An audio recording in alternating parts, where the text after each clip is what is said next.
lesson. Today we're looking at phrasal verbs and how to use them.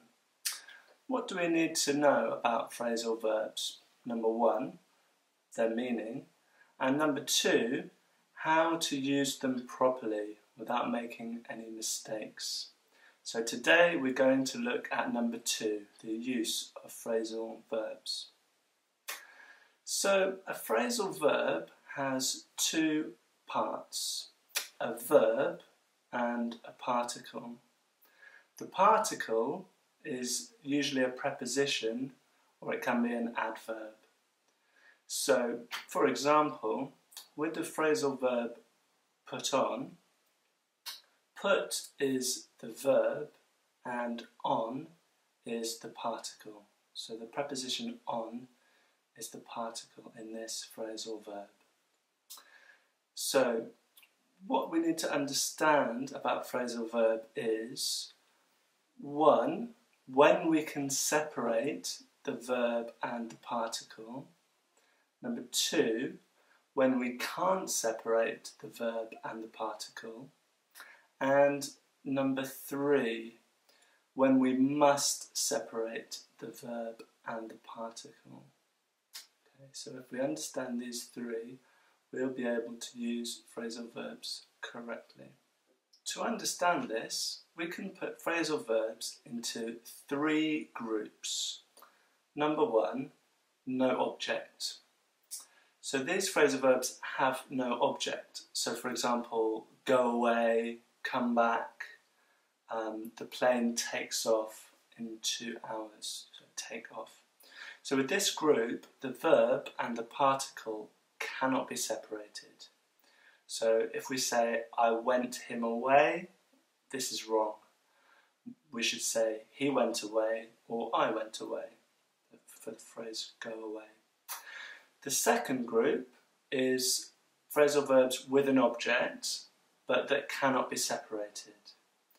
So these have an object. So for example, the phrasal verb look after, we either look after something or someone.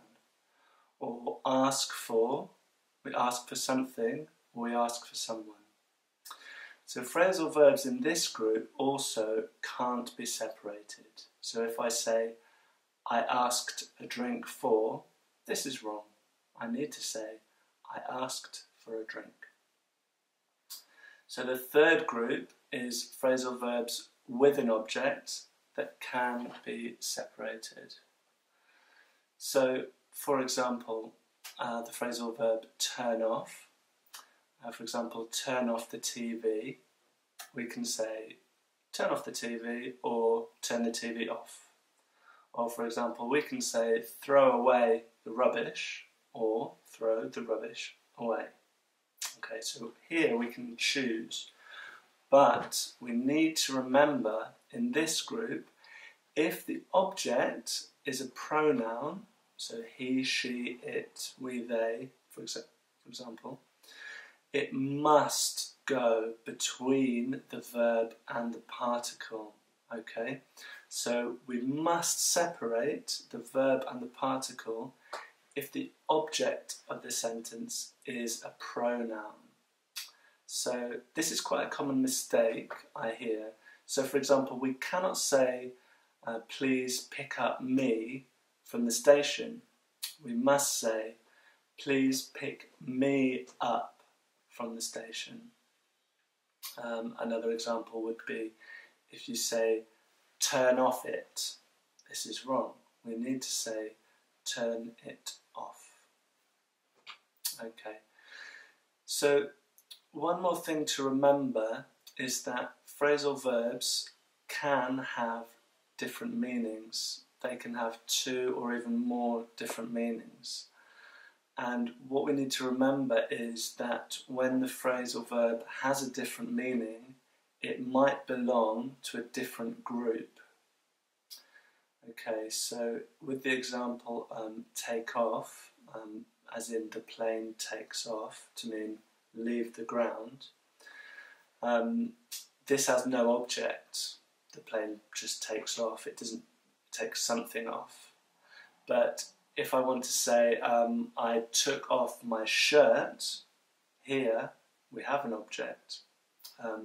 We can say, and it can be separated. So here we can say, I took off my shirt, or I took my shirt off.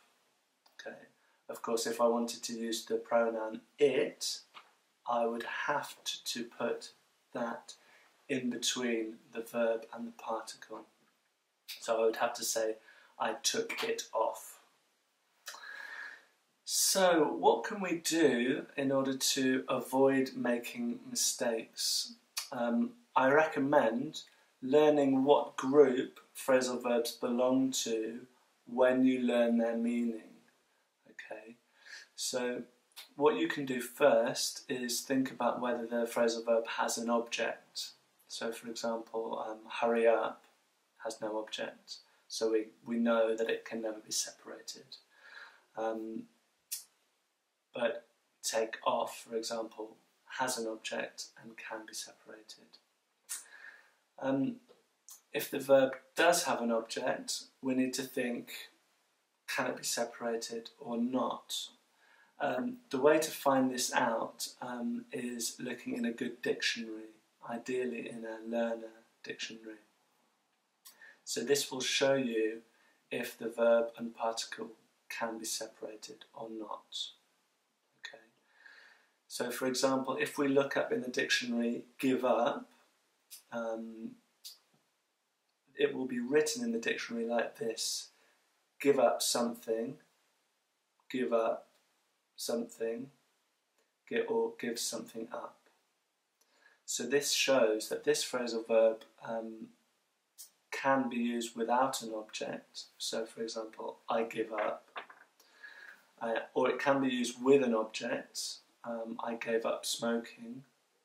And it can be separated. I gave smoking up.